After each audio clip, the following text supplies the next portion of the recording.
With so many different anime being pumped out every season, they all tend to fall into two categories. You either A, see them everywhere, or B, not hear about them at all. Much like the character Sagiri from the show we're talking about, Hell's Paradise falls somewhere in the middle. You see people mention it and say how hyped the show is, but you don't see people talk about it. The only thing I and many others have had blasted in our face for the last couple weeks is Oshi no Ko. But when your first episode is an hour and a half long, it's a bit hard to not talk about that. So let's reel it back and give some focus on a show that simultaneously has people singing its praises and also flying under the radar. This is Jigokuraku, Hell's Paradise. We start off watching as an executioner raises his blade in preparation to take the life of the unfortunate soul who sits before him, with the narrator explaining the impossibility of a clean beheading due to the muscle and bone structure in a human neck, meaning, most often, several blows must be dealt to fully behead a person. After several attempts, the sword breaks upon the condemned's neck, they themselves asking, why can't they, or won't they die?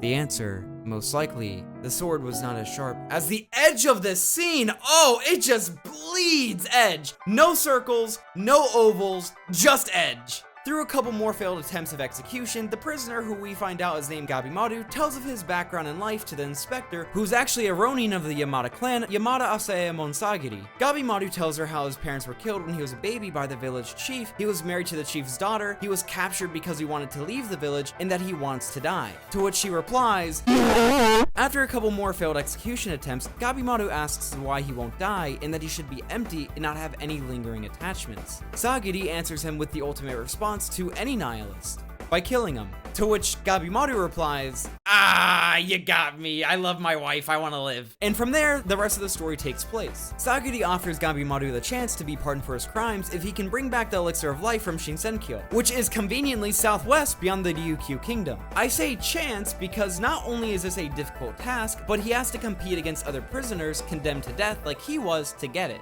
This then brings us to the world itself. The world Hell's Paradise takes place in is set up in a way where the more you learn, the less you understand. This is emphasized by the already supernatural abilities of the characters. Take a character like Gabimaru, who we see has unnatural durability as he can easily brush off attacks, and then supernatural abilities like him being able to ignite things using his ninjutsu. The world the story takes place in isn't unfamiliar with the magical and mystical, so to then use all that to emphasize just how, even in comparison, unnatural and strange the island is, really gets you a good feel for the setting. This later gets called attention to by Senta, who points out how the island is made of a mismatch of different cultures and religions. That's part of the reason why the island makes for such a great eerie setting. Everything is so confusing because it resembles something familiar and logical, but because it's all crudely put together, despite the elements being based on something logical, the island now becomes illogical. So to understand it, you need to look past the things you might know. Moving on to the characters. I already talked a little bit about Gabimaru and Sagiri, but there are plenty of others. Honestly though, I'll probably have to revisit the series in another video to give a more in-depth analysis of its characters, because from what we've been given in the past 10-11 episodes, there is still a lot more they can do with them, and despite how much they have shown, there isn't really too much to talk about. So if you want to see me make another video like that, leave a comment down below. Anyways, from what I can talk about while also not spoiling anything, is that this is a show where truly anybody can die, which is why there isn't too much to talk about. I can't tell you how many times I'm like, well, these characters are probably safe, or how many times a story introduces a character that goes, I have such an interesting backstory and character design, I'm going to survive so I can show off my cool story and development as a character, only for the show to be like, no you ain't, and kill them off. Like, I'm not joking. A lot of characters who have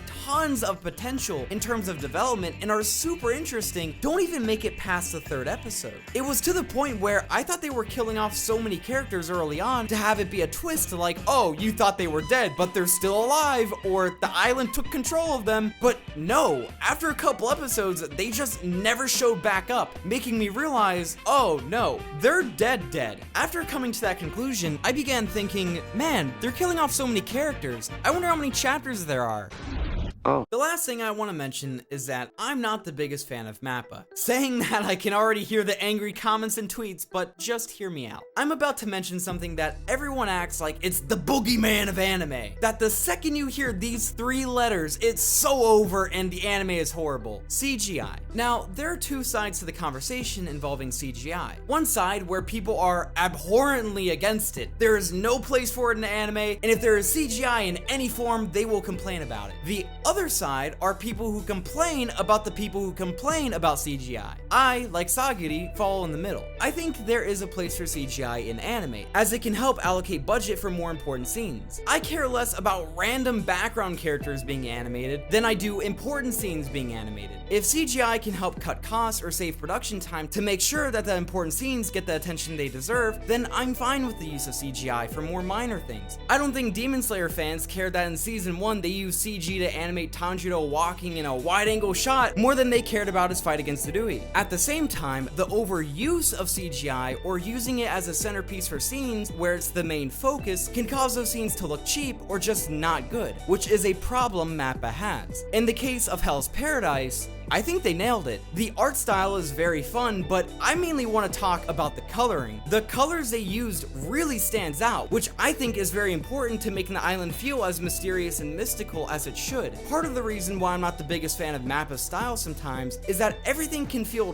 dull or muted. But not this. They turn that saturation bar up. It is bright and colorful, which perfectly offsets the nature of the island being so dark and twisted. I preference this by saying I wasn't the biggest fan to really drive home how great they did on the production of this show. Even the use of CGI was balanced and pushed more into the background rather than the main focus of a scene. But even when the CG did look a bit out of place, I think it was still fine as it worked with the overall uncanniness of the island. Overall, Hell's Paradise is one of the best shows out during this anime season. As sad as it is that it might not be getting all the hype it deserves, I hope in spite of that, it can still get a season 2 and continue on, as it's just an all-around entertaining series that will constantly have you questioning what is going on and what will happen next. But even if it doesn't, the couple peeks I had at the manga while researching was more than enough to convince me to pick it up and read through the rest of the series. Thank you so much for watching. I really hope you enjoyed. If you did, then please leave a like and subscribe if you want to see more stuff like this. If you want to help support me in my videos, check out my Patreon. I got cool stuff over there and it would really mean a lot, but I appreciate you being here watching this right now. Also, check out my Twitter to keep up with whatever I got going on. Also, I live stream both on this channel and my Twitch channel pretty frequently, so if you see me live, hop in chat, say hi. I'd love to have you. Also, wow, I can't believe I haven't said this in a video yet, but I make 3 shorts a week, so go check those out if you haven't already.